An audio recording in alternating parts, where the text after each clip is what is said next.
Disclaimer. इस लेख व वीडियो में निहित किसी भी जानकारी सामग्री गणना की सटीकता या विश्वसनीयता की गारंटी नहीं है। विभिन्न माध्यमों, ज्योतिषियों, पंचांग प्रवचनों, मान्यताओं, धर्म ग्रंथों से संग्रहित कर ये जानकारियां आप तक पहुंचाई जाती हैं। हमारा उद्देश्य महज सूचना पहुंचाना है। इसके उपयोगकर्ता इसे महज सूचना समझकर ही लें। इसके अतिरिक्त इसके किसी भी उपयोग की जिम्मेदारी स्वयं उपयोगकर्ता की ही रहेगी। धन्यवाद। मृत्यु पीड़ाएं मंत्र दीक्षित को नहीं सताती। भगवान के नाम का आश्रय और भगवान के प्यारे संतों का सत्संग जिनके जीवन में है, वे लोग जितना फायदे में हैं, उतना मनमुख लोग नहीं हैं। सामान्य आदमी मरते हैं तो 4 तकलीफें उनके सिर पर होती हैं। मरते समय कोई न कोई पीड़ा होती है। एक तो शरीर की पीड़ा सताती है।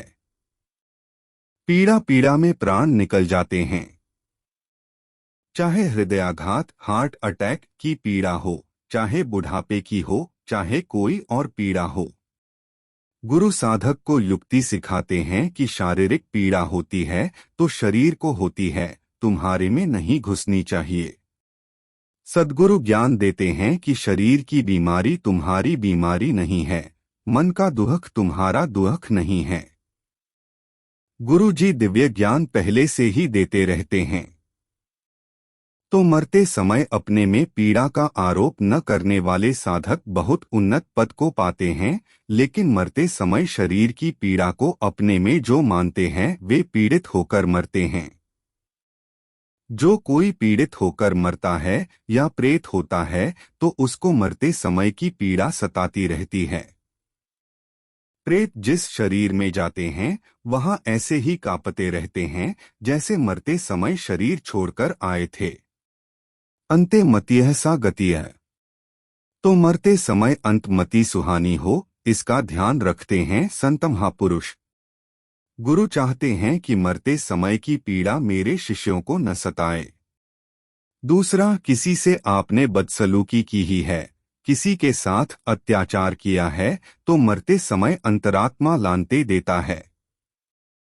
किसी को दुख दिया है तो मरते समय वह कर्म भी पीड़ा देगा। औरंगजेब को मरते समय बहुत पीड़ा हुई क्योंकि उसने सरमद फकीर की और अपने भाई दारा शिकोह की हत्या करवाई थी।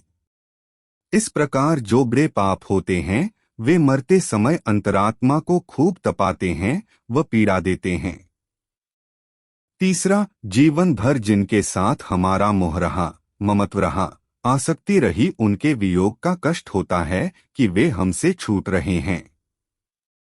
जहां आपका मन अटका है, रुपया पैसा, शादी ब्याह F.D. आवधिक जमा आदि की याद आएगी।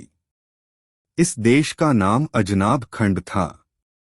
राजा भरत ने इस देश की सुंदर व्यवस्था की तो भरत के नाम से इसका नाम पड़ गया भारत। भरत ने मरते समय हिरण का चिंतन किया तो मरने के बाद हिरण बना। चौथी बात होती है कि मरकर कहाँ जाऊंगा।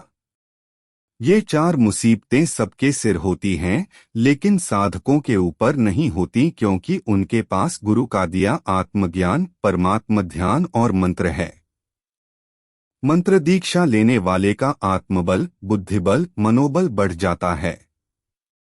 गुरुमंत्र के कितने कितने फायदे हैं, उनकी गिनती हम आप नहीं कर सकते। भगवान शिवजी कहते हैं, गुरु मंत्रो मुखे यस्य तस्य सिद्धयन्ति नान्यथा। दीक्षया सर्वकर्माणि सिद्धयन्ते गुरुपुत्र के। गुरुमंत्र जिसके मुख में है उसको आध्यात्मिक आधिदैविक सब फायदे होते हैं। जिसके जीवन में गुरुमंत्र नहीं वह बालिश है, मूर्ख है।